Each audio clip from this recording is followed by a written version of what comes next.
Good morning, everybody.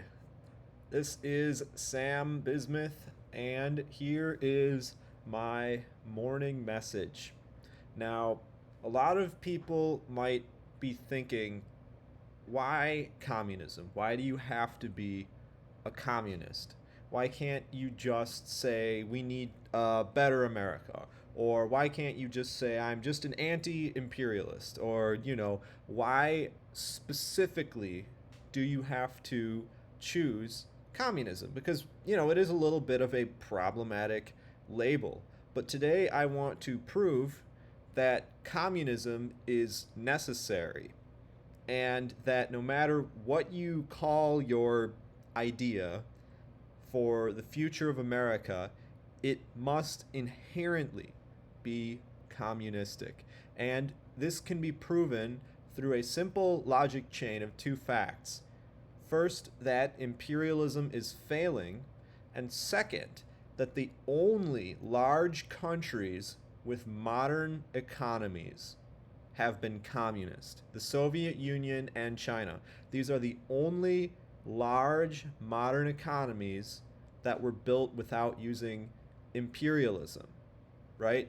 And it goes deeper than that, and I'm going to get into that right now. So the first thing is that imperialism is failing. Now, if you're watching this, you probably already know that imperialism is failing, but people may not understand exactly why that's true. Now, we know that especially since the end of World War One, and even more so after the end of World War Two, imperialism is the source of America's wealth. We rely on bullying, buying out, manipulating, occupying, and overthrowing foreign governments in order to have cheap resources and labor to fuel the American system. We know that America depends on this because there's no way that a country like America, with a comparatively low industrial output for our population, can also simultaneously be the richest country on earth. It's not possible. And with the amount of resources that we devote to our military, it's even less possible, right? How can we possibly sustain our whole military system just based on our domestic sales and production? It doesn't make sense, right? So America's economy is not just based on an equal basis of imports and exports with other countries, it's based on exploitation. And this exploitation, this imperialism, has many characteristics, right? The most obvious one to people is the military imperialism. And I would find it extremely hard to argue that military imperialism is working right now. I would find that that's extremely hard to argue. I mean, we haven't won a war since Vietnam. Sure, we have military bases all over, but what happens when a country says, we don't want you in our country anymore? What are you supposed to do at that point? Do you go to war with them? No, you probably just pull out your military. And that's what we're going to have to do as things shift. Economic imperialism, right? This is also a very important aspect. We use currency manipulation. We use, in cases where we have a superior industrial capacity, we enforce free trade doctrines where we can sell to other countries things that we produce in order to buy their resources, right? And keep them in a submissive position. And if they ever try to create a nationalist government to control the resources for themselves rather than selling them to America at a low price, that's when we rely on trying to overthrow their government with a color revolution, right? Or even with a military intervention. So that's the point at which economic imperialism, at its end point, economic imperialism turns into military imperialism. And as we've seen, America's military imperialism doesn't work so well. There's also informational imperialism, right? The way that we keep people believing in these apparent ideals of freedom and democracy, which is the American people are propagandized with these ideals of freedom and democracy that don't exist in our own country. Sure, you might have freedom, but in my view, the greatest amount of freedom that you get in America is simply the fact that the government is too incompetent to stop you from doing it. They would if they could, but they don't because they simply are just too incompetent and in a sludgy bureaucracy to actually interfere with what you're doing. And American democracy, right? Again, it's all, well, it's democracy or else, right? So you elect the candidate that's the democracy candidate, or else we destroy your country. Well, there's no such thing as democracy or else, right? Joe Biden can't claim that electing him instead of Trump is the only way to have democracy. That's not democracy. Democracy is when there's a genuine choice, right? It's not it Democracy is not there's one choice that is democracy and all other choices are not democracy. That's exactly the opposite of democracy. Now, what will be the result of imperialism's failure when we no longer have these special arrangements with other countries? What is going to be the result? Well, imperialism's failure will lead to, first of all, economic destitution. Prices are going to go up, right? Prices are going to go up. Our ruling class doesn't have a plan for the lower classes of America, for the working classes, for destitute people. They don't have a clear plan. I think they want us to fight amongst ourselves while they run away with the riches. And I think they want us to depopulate, right? They want us not to have children, not to reproduce, so that they don't have to worry about us some generations down the line. I think they want to replace us with AI as a way of trying to sustain the current system, despite the fact that it will be unable to pay out sufficient wages to average workers. They really don't have a plan for us, right? And imperialism's failure will lead to destitution, depopulation, and war among the working class for a declining share of what's left.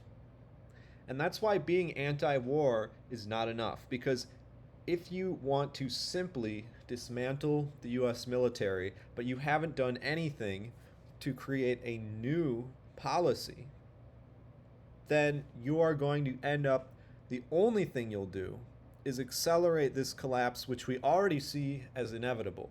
And sure, it may send fewer Americans to war in the death throes of imperialism. Sure, it might kind of rip the band-aid off and bring us closer to a better future, but in doing so, it also makes the present much, much worse.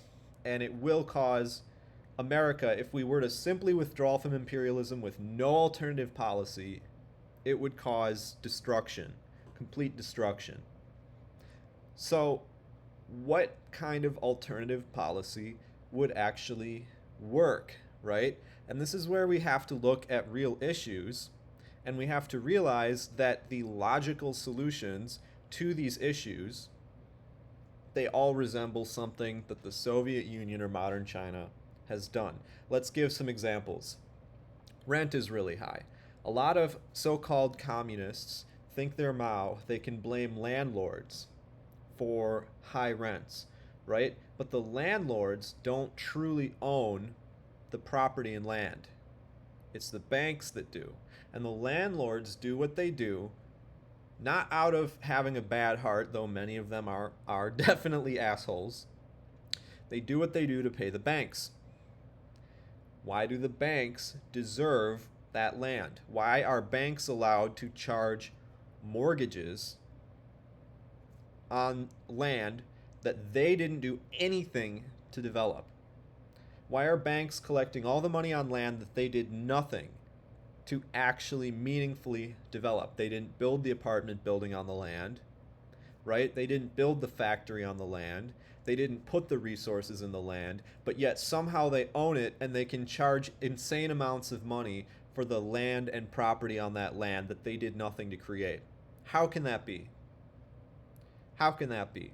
Well, that is capitalism, right? And the alternative is public ownership of residential land, and public ownership of land in general solves many other problems, right? But in order to have public ownership of lands, we need to remember the current government would not be capable of allocating land properly in order to actually solve these problems, right? But let's put a pin in that for later and think about this.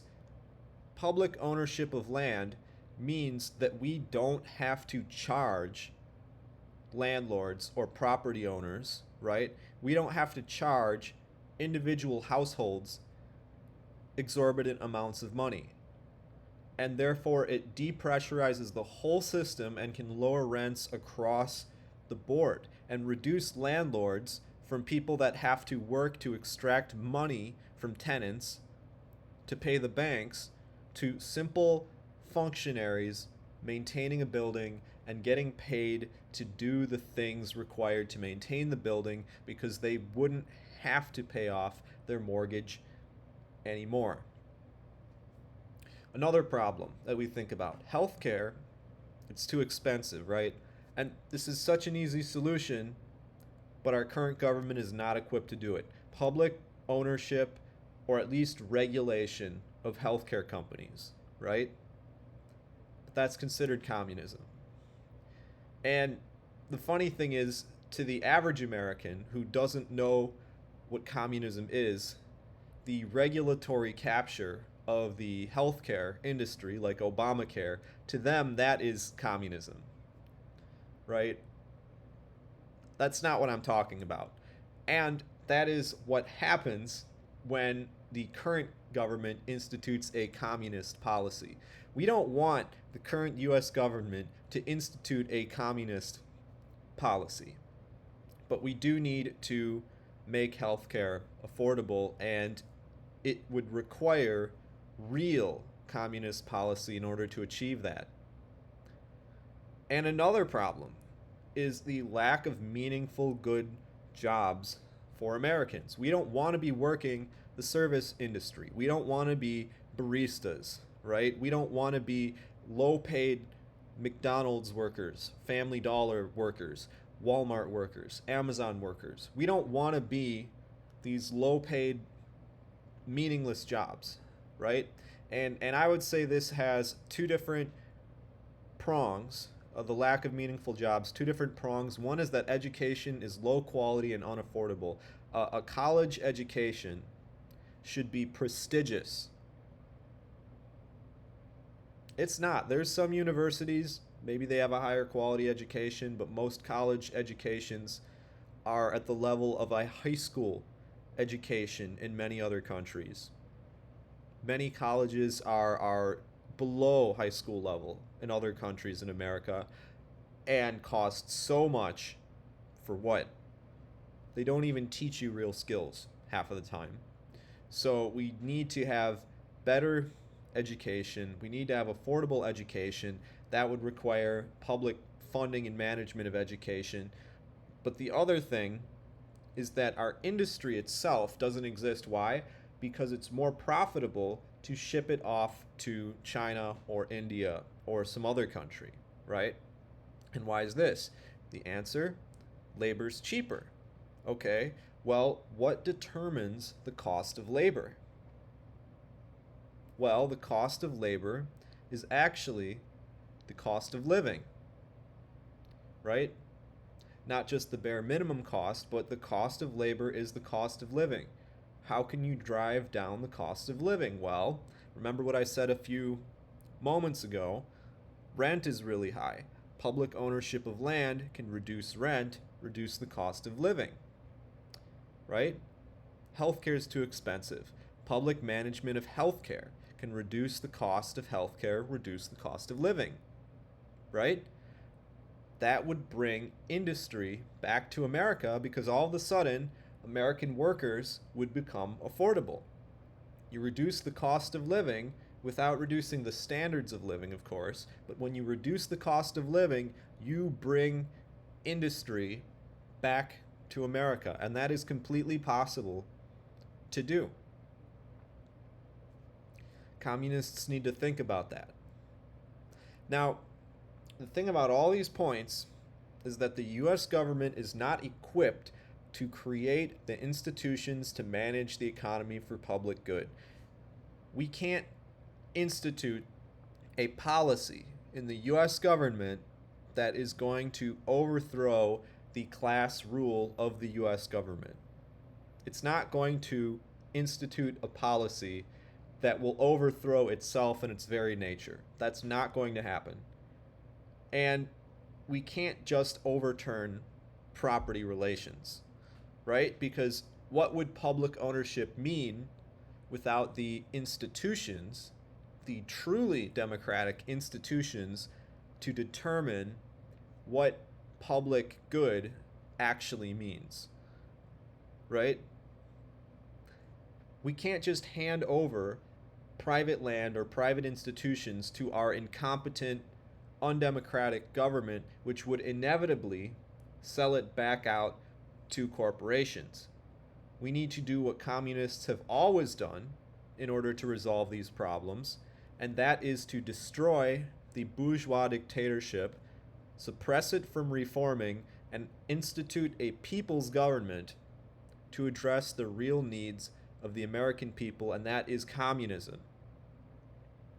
And if you want to tell me that there is a way to rebuild America, if you want to tell me that there is an alternative to imperialism that is not communistic in nature, I'm going to have a hard time believing you. I really will.